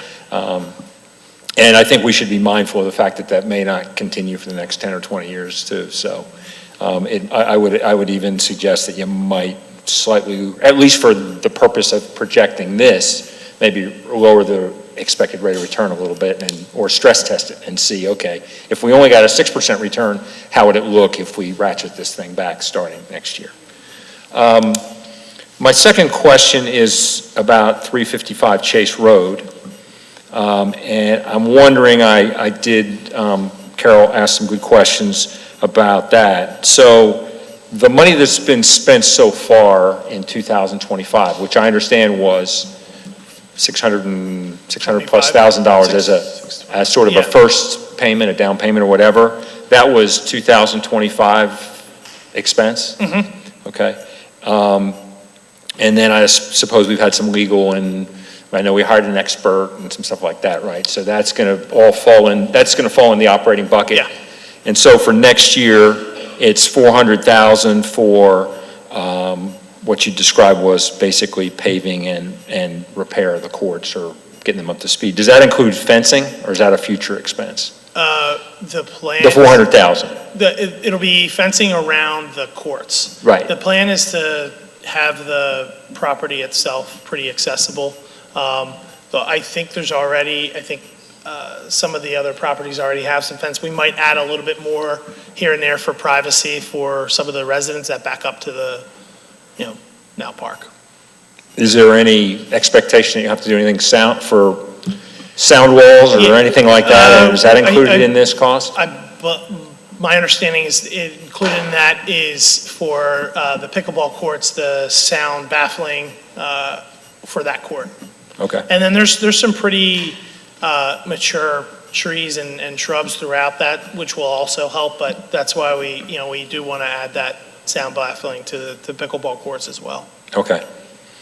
So then future expenses in future years would be restrooms and fencing, or a trail system or some sidewalks or something like that to sort of cordon off the thing, as well as the ongoing legal expenses and so forth and then of course the other one is the general fund reserve projections and the capital plan. I suppose doesn't contemplate, or does it, some chunk of money at some point that's going to need to be added on to the $600,000 plus that we've already spent? Does what we have in the plan assume that there's not going to be anything more? Correct. Or have we put a number on that? Yeah, we haven't put a number on that in this plan for a few reasons. We wouldn't want to, if we had that, we wouldn't necessarily. Just to be clear, Joe, I mean, we have an appraisal of $625. That's what we gave that's what we paid, it's legally we had to pay, and that's what we think the property is worth, so that's our position. Right, okay. So that's the legal position, but there's an unknown That's here. our position. Right, there's an unknown, and which would impact that graph up there, right? In some way or another. I mean, it's going to be a capital, if there's $1 more that's owed, there'll be $1 more of capital expense as related to that. If it's $1 million or $2 million or $3 million, it'll be additional capital expense for that project, right? I listed that in my comments at the very beginning when I asked Joe. Pardon? Yeah, I know you did. You pointed out, that one's up in the air, right? Just to be clear, the township, Yeah, okay. any other expenses that are not contemplated in this projection would be a deficit to those numbers. Right, I understand that, but this is one that's, We think our that we position- know, this is not the amount is unknown, but the fact that there could be, something significant on top of that is known, right? So I'm just, the graph that's up there, which my reaction was the same as everyone else who's spoken so far, is a bit of a doomsday scenario to some degree, right? I mean, because it's a little bit misleading. When I looked at it first, I thought, well, that means that between 2026 and 2030, the reserves will go from 14.5 to 4.8. When in fact, they'll go, because you're budgeted to spend $3.5 million plus this year in 2026, they would actually, our reserves, we've got 18.1 in the bank now, and we go from 18.1 to less than $5 million. And what alarms me about that is a lot of things, along with the fact that, I don't know if anybody is aware of this, the township does have a reserve policy. Yeah, I'm aware of it. We're not planning on doing this. I said that very, very clearly. This is a This is math a- exercise that we wanted Joe to do, the 30 or 35% reserve policy, I'm very aware of it. We would never go below that. We're not Okay, going to do this. This was just to show what the math would be. It was a very important question we wanted to get in front of everybody so we sort of understand it. But I don't want people to leave here panicked that we're planning on spending the reserves down to nothing. Like, that's not what we're doing here. Understood, but if you're going to put the slide there, we have to be able to make a comment about it, right? So don't be offended if somebody comes to the microphone and says, you've demonstrated a situation that looks pretty bad, and in addition to that, if you add on possible unknowns, as Mr. Holt pointed out earlier in the meeting, there could be positives, and we've been lucky on transfers, and maybe our luck will continue. I mean, and truly, that's going on for decades, literally. The large transfers of commercial properties have been a boon to this township, and we can only hope it'll continue, because I do remember in 08-09 when the transfers dropped to about $1 million, and now in recent years, it's been $4, $5, $6 million. So it can happen that we get surprised to the negative side, and I just wanted to.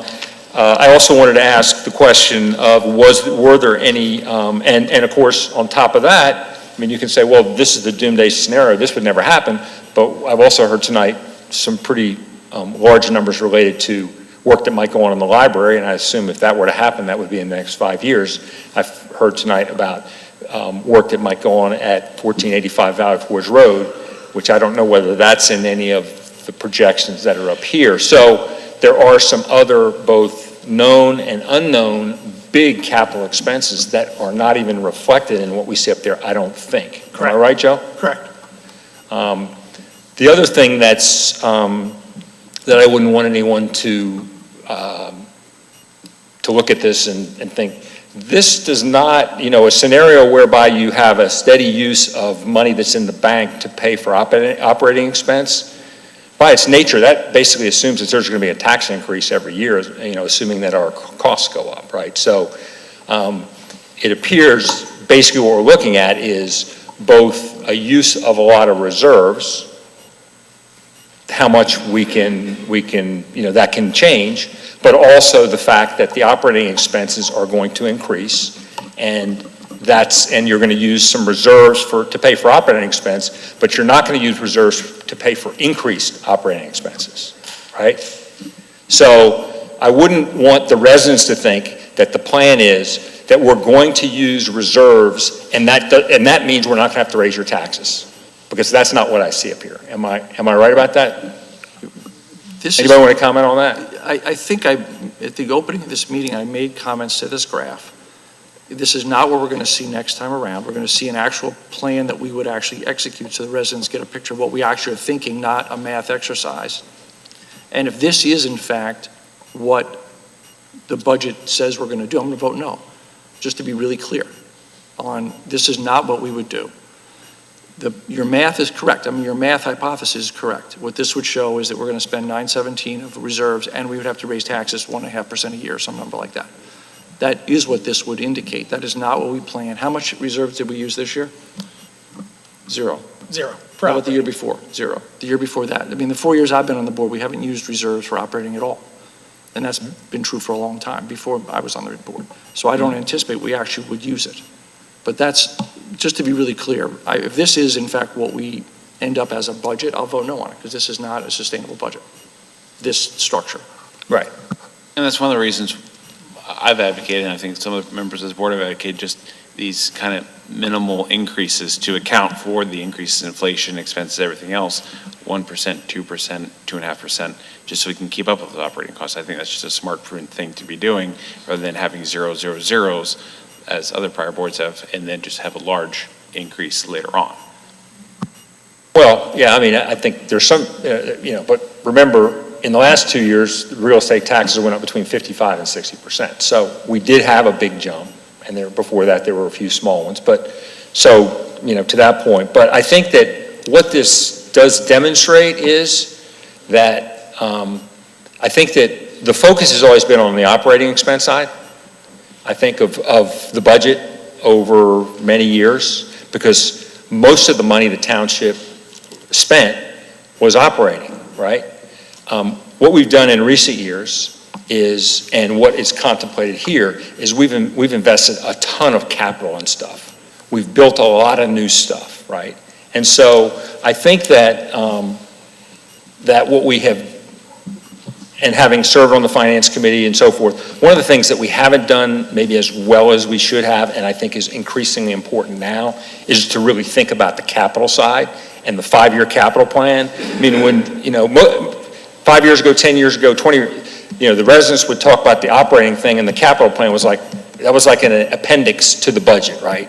But the way the township is going to spend capital, and as Mr. Clark noted, you spend the capital up front, but then there's ongoing operating expense associated with that. The way we spend capital is going to be extremely important over the next 5 years. And so what I would like to see done is more presentation in this year's budget and in future years of I what... could agree with you more on this point. I really do agree with you, and that's why we are in the process of hopefully finding somebody that can come in on a permanent basis to really assist us and help us with these finance things, the capital basis. It's something I've brought up constantly in finance committee. Unfortunately, we were just stretched very thin, but I agree with you, and I think that issue, what you're addressing right now, will be addressed in 2026, hopefully with a new hire that's coming soonly. So stay tuned on that one. Right. We hear you. Right. But it's not just a presentation. You're right, Matt. It's not just a presentation thing. It's a board focus matter, because this organization is now spending $10 or $15 million a year on capital, whereas there was a time when it would spend $2 million a year in capital. As recently as a few years ago, Murph, right? When Murph was 2017, 18, it was relatively minor. I hear It's you gotten too, huge, but I so. want to just throw out something. We actually looked at capital. That's how we're getting these projects done. That's how we have 5 major projects, I think, going next year. We're spending the money for projects that weren't done in the past. Some of them needed to be done, and we're doing them. We're doing them now. That's why we had a stormwater task force. That's why we worked with the Stormwater Task Force. Those are many of the capital projects that we're doing now, and they're planned. They didn't come from, thin air. We on their plans, and I'm highlighting those because they were there. They were done by a citizens group. And then it came to the township, and we worked with them, and now we have plans, and they're being done. And there's things that could be done, and because they're capital plans, they're going to last a few years. For many residents who live in this township. I throw this into the capital barrel too. I throw the fire companies into that. Some fire companies are doing better than others in terms of volunteers, but they're by and large fewer volunteers. What do you have to do? And it's sort of operating, but you got to get people in there who'll do the work. The fire EMS joint trained people, cross-trained. You've got to do that. We built with Easttown, with grants, under budget, a new fire station. 23 Bridge, more than 100 years old. So what? Well, because it's going to serve our residents all over the place, and call volume and increase a better response time. So to say that, yeah, you can always do better. You can always do better with capital planning and with showing and with the dollar amounts, which we've done here. If you go really dive deep in the budget, like I did, and I had to look real deep for some of this stuff. But I just wanted to say that. I understand, maybe a little more detail, but it's not as if this has been ignored. That's what, I know it wasn't ignored. It's not as if we looked blithely at this and say, wow, that looks like a good project, let's do that. No, we looked at it, does it make sense? Does it make sense for our residents? Can we pay, how are we going to pay for it? Can we pay for it? And, you know, we made decisions on these projects to do. I didn't even mention parks. We looked at Friendship Park now. We're looking at grants there. We looked at Wilson Park. We got grants and we took bond money for Wilson Park.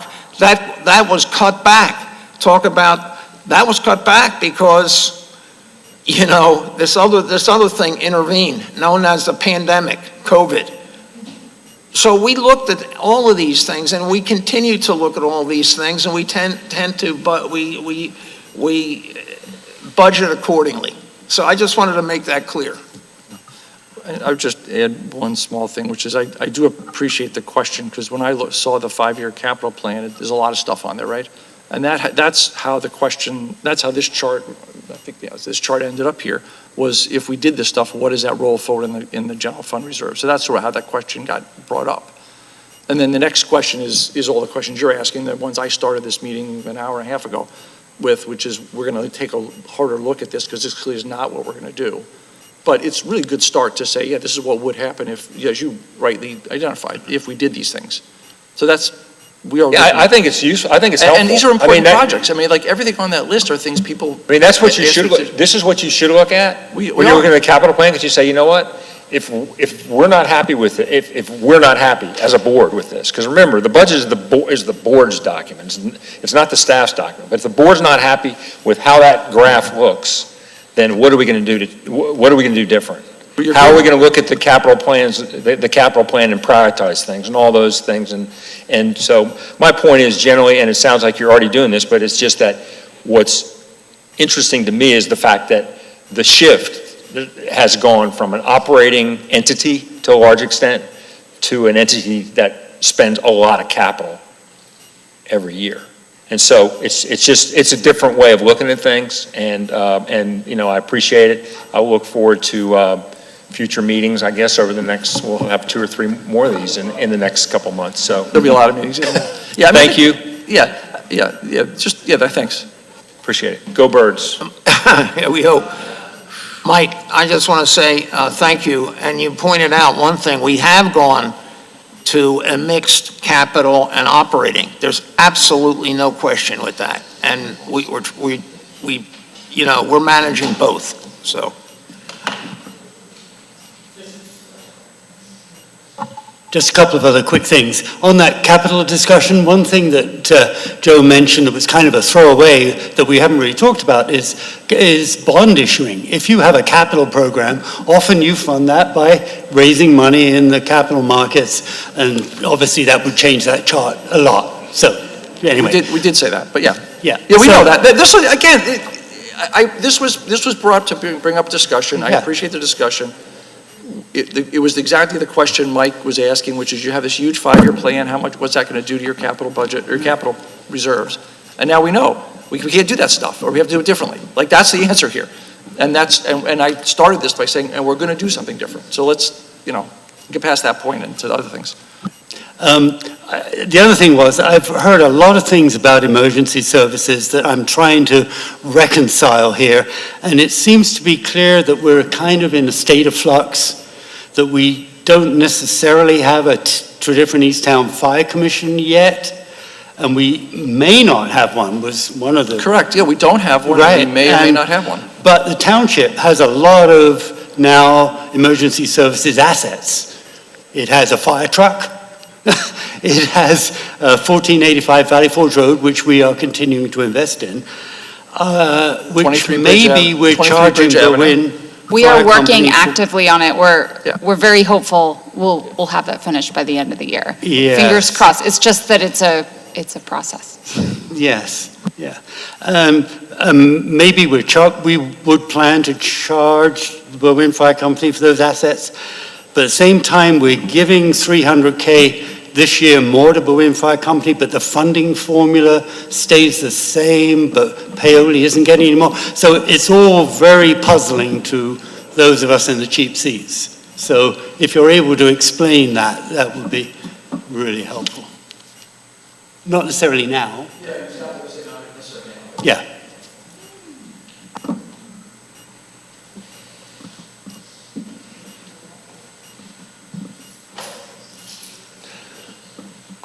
Sandy Forbes, Berwyn. I just wanted to thank the board for stressing capital improvements. When I moved here 20 years ago, my neighbor said to me, "I swear to you, we don't live in a third world country," because the roads were so bad. They were flooding. It was a disaster. And literally it was a disaster for some of my neighbors, the way that the roads were maintained. So I appreciate you focusing and analyzing and spending the time and energy on improving our infrastructure. Thank you. Any other public comments on the budget? Board comments on the budget? Is there a motion to authorize staff to advertise a public hearing on November 17th to consider and possibly adopt the 2026 preliminary budget? Mr. Chairman. Rocco. Thank Mr. Chairman, you. real quick, there is a type, that should be November 5th, not November 17th. Yes, thank you. On November 5th, we're asking to advertise to hold a preliminary budget public hearing, which is, again, required by our current charter. Do I hear a motion? So moved. Do I hear a second? Second. Any board comments? Public comments? Hearing, no? All in favor, say aye. Aye. Any opposed? Motion carries. Now we go to new matters. Do we have any board member new matters?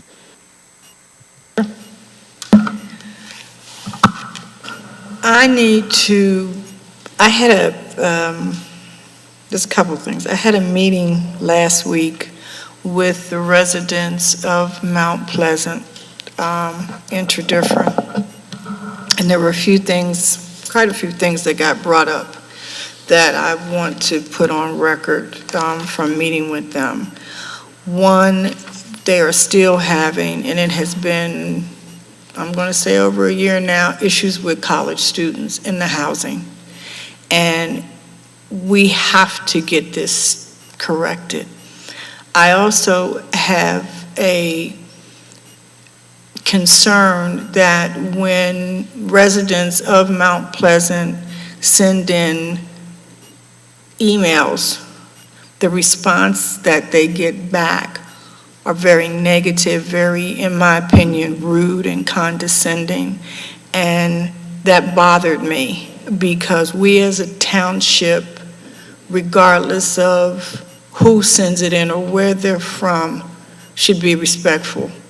And that is that, I seen what was sent in and what was sent back, and it kind of got up underneath my skin. And so I just want to put on record that whoever sends anything into us, even if we don't like how it's being said coming in, we need to be very respectful in how we send something back and make them feel that they are included in the township just like everyone else. The next thing I have is the park, which I have talked about. And I believe in the preliminary budget that Rocco put up, that they were saying moving things from Wilson Park and what have you, some benches or something like that, if I remember right. So I know that Friendship Park is on the list, but I also want to put in for Maisie Park, that if there are things that can be moved out of Wilson Park and they can come into Maisie Park as far as the benches and things of that nature, I'd like to see that possibly done, and have Maisie Park put on there too, to have restroom and all, which I've already talked to Mrs. Van Mall, who's a park and rec person, about that. And the third thing I just want to put on record is for anyone who happens to live in the Tredyffrin area by Cabrini, they are going to be having a meeting November the 13th down at the Dixon Center from 7 to 8:30. And I would say anyone who lives, especially at the corner of Upper Gulf and King of Prussia, they might want to come because the traffic is going to get worse. And so you might want to, be there just to hear how they're upgrading the campus, what they're doing, and, put your 2 cents in. That's it. Thank you, Supervisor Johnson Pugh. Any other board member new matters? I think I see some resident new matters, I'm guessing. Any resident new matters? Sure.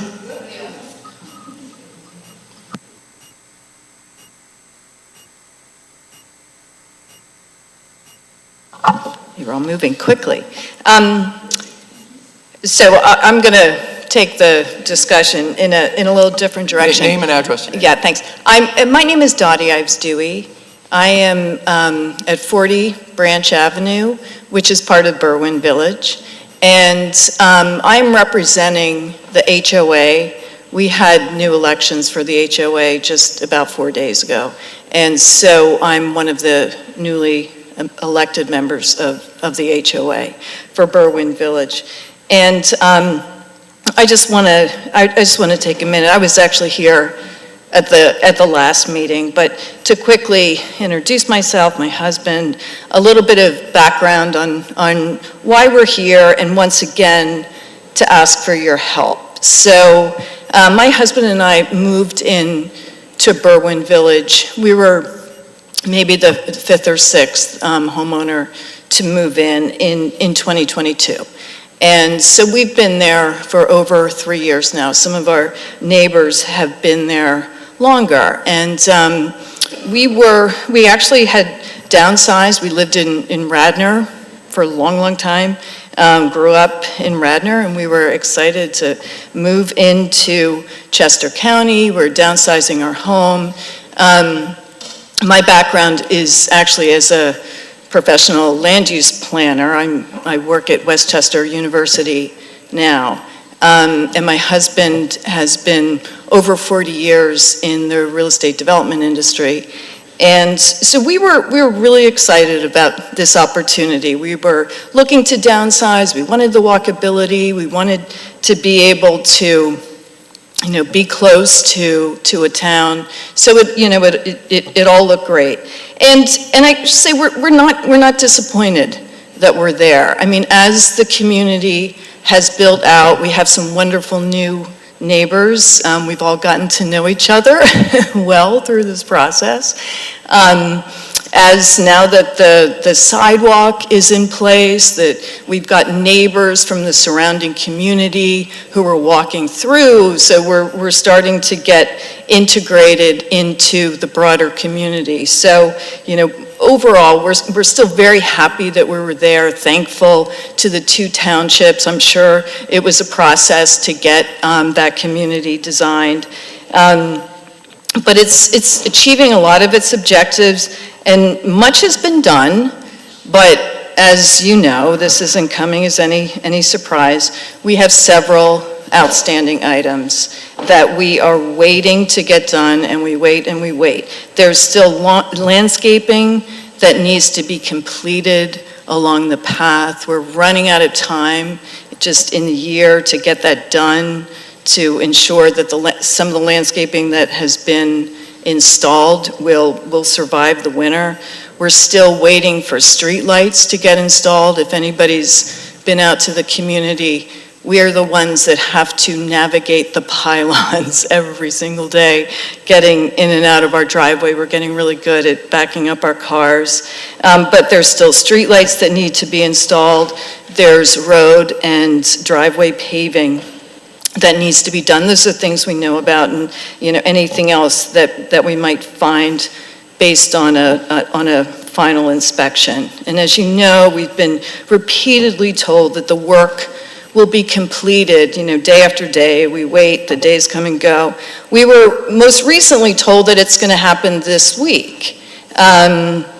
And I can say, I work from home today, there were no workers out there. Still, fingers crossed that people might come out this week, but we've given up, holding out hope. So we're here once again to ask for your help in getting this project over the finish line. There are several improvements that were approved on a land development plan, approved by this township, by East Town, that have not been completed. So we're asking for your help, anything that you can do to help to compel the builder to get the work done and to ensure that the work is going to meet good quality standards. Probably no surprise, the trust has really deteriorated between the HOA, the builder. We've had to hire our own professionals, our own attorney, our own engineer to protect our interests. And one thing we ask is that we'd like to be involved for any work that does get done on, being part of the inspection process before any escrow money is released. So that's what we're here for, and my husband John's going to say anything that I forgot to say. Yeah, I think Dottie covered all of it. Again, I know, having been in this business for a long time, that you all have legal obligations with the escrow agreement with the builder. We understand that. As I'm sure you can understand, we are incredibly frustrated and disappointed by the way this has all kind of played itself out over the last couple of years. And we just want to do whatever we can, along with your help, to ensure that we actually get what we all believe we contracted for and what you approved. And so we've been told, I've never been here before, it's my first time. We've been told in the past, other representatives of our community that have come, that you continue to hold that escrow money, and we're thankful for that. We also would like to see if there's any way to just create a communication process so we do know if the builder is requesting inspections, that we can have our engineer that we're hiring there to ensure that, we all are kind of in agreement, because at the end of the day, when our HOA has to take ownership of all these improvements, we just want to all make sure that we're on the same page in terms of the way they were performed. And so I don't know what ability we have to do that, but we'd love to have a conversation with the right people within the township structure to ensure that, kind of we all get to the end of this process in the best way possible, and do so kind of to protect all of our interests. So that's kind of where we're coming from. All right, thanks. Let's talk after the meeting. Okay. All right. Thank you. Thanks. David, can I ask a question? If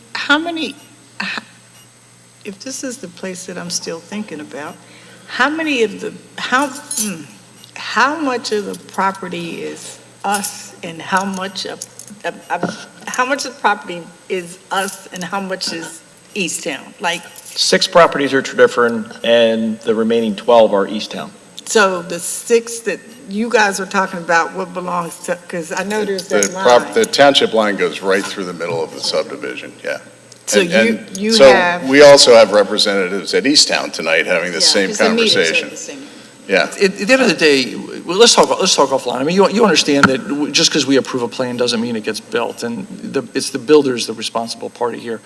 We're trying to cajole and get him to do his work. But let's talk offline about what we Yeah, can. in That'd be in great. terms of communication, you guys know that you've been in every email that Steve Burgo sends back and forth to developers. So you guys are included in every email communication we have. So I know you guys are taking over, but I'm not sure if Sharon told you, but she's CC'd on every communication in and out relating to this project. So And you that- guys, I think we'll replace them. Appreciate that. As I said, I'm 4 days. Yes, that's why I wanted to make sure, so Yeah. don't worry, you will replace Okay, Sharon I and won't be here in be. 4 years, having the same. I'm not going to be here in 4 years. Yeah. But so you getting those emails? I will say, I have not seen the emails, but the transition just literally happened 4 days ago. You should So- get all of them to catch up. Yeah, that'd be a good step. But let's talk offline, and we Okay. can try to help you here. Thank you. Yeah, thank you. Any other citizen new matters?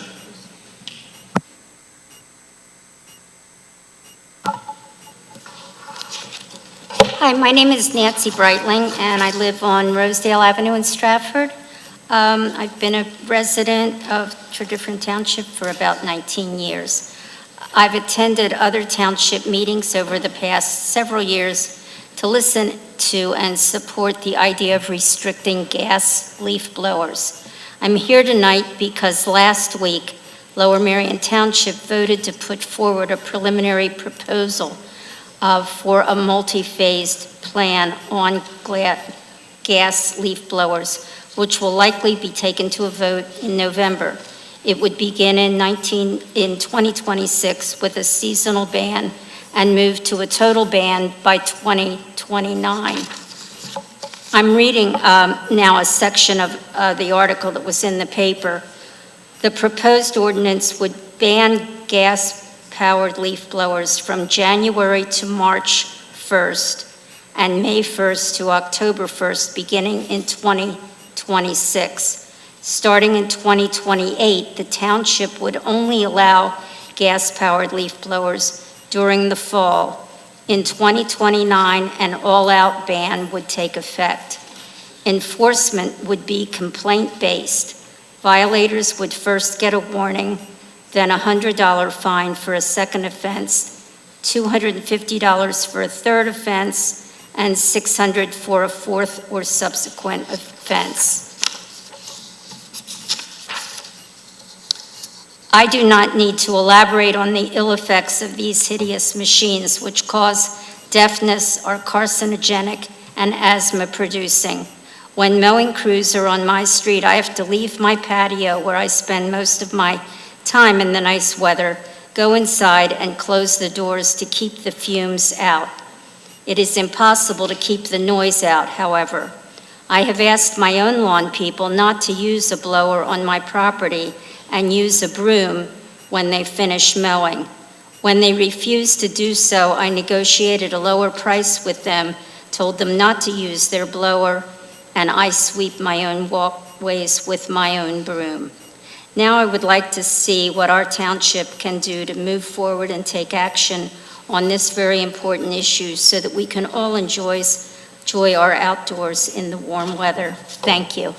So I'll just comment that I do know our Environmental Advisory Council has done a lot of thought on this. I believe they're still actively working on it, and as neighboring townships and jurisdictions are looking into this and taking action, I think that's going to help with their efforts. I'm not currently on the board, and Supervisor Basker's not here. He could probably fill us in on that status, but I know that we have a lot of residents who have come, and that's something they're actively looking into. Yep.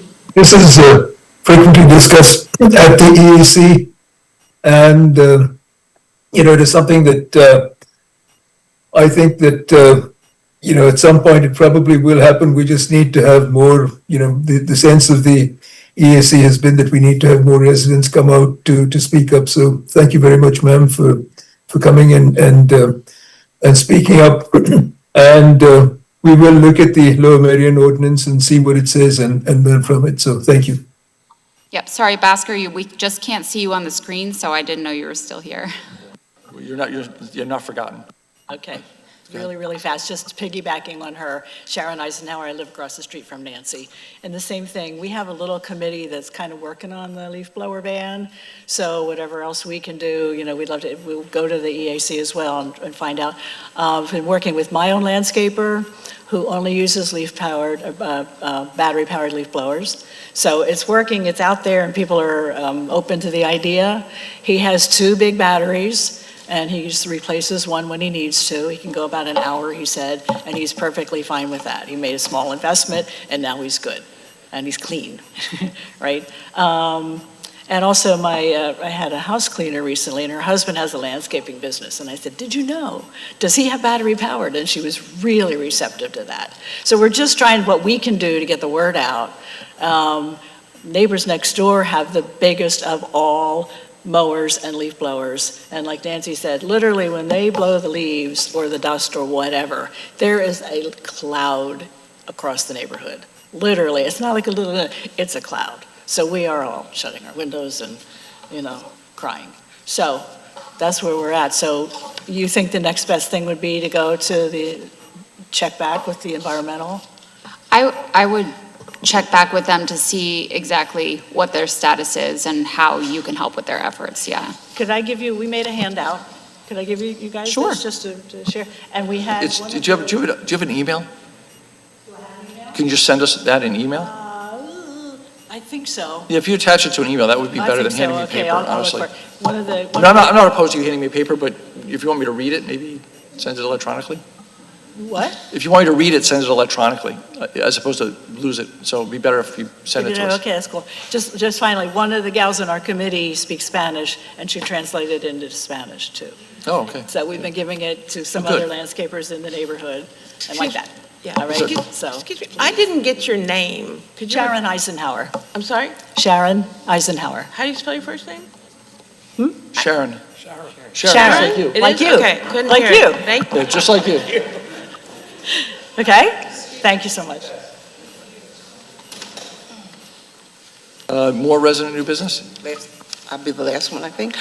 Sean Jackson, I'm from the community of Mount Pleasant. First and foremost, thank you guys for coming and hearing us and being open to being available to speak on our behalf, because there are quite a few things that go on in the community that get overlooked for whatever reason.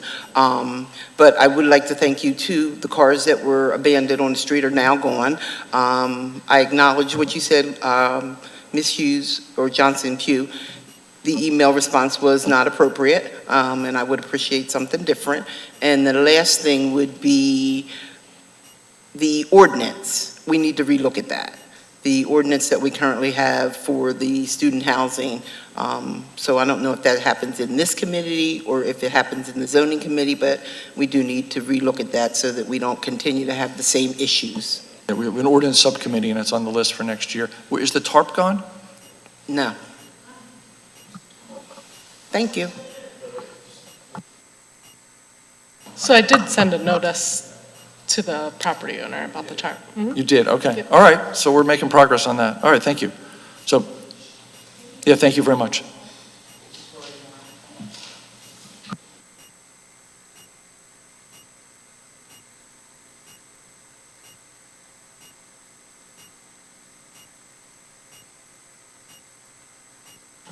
The college students that have the blue tarp, Rosalind Simmons, they live on Mount Pleasant. They just ordered more alcohol to be delivered to the house with the blue tarp, like around 7 o'clock. Yes, just an FYI. Thanks. Yeah, thank you. This is the house that's got that tan tarp as a fence around the whole backyard? Okay, yeah, thank you. And at Burton, Mount Pleasant Avenue area, excuse me. I just wanted to say, when you're reviewing the ordinance for college housing in our area, that you also look at how you're going to enforce that ordinance. And that's one thing that has been lacking, I think, in our community with, yeah, the ordinance is in place and certain things are happening. And when we bring them to the attention of the township, there's not a process in place for, you know, any kind of checks and balances in regards to the ordinance. So when you're reviewing that ordinance, if you could really look at the process of, you know, remedies for situations, if this occurs, if A occurs, then we're going to do B or whatever.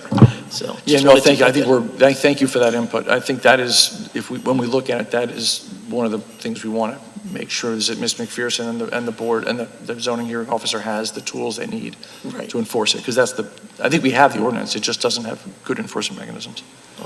Thank you. Thank you. Any other township, any other resident new business?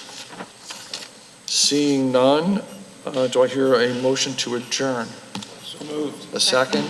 All in favor, aye. Thank you very much. Thanks, everybody.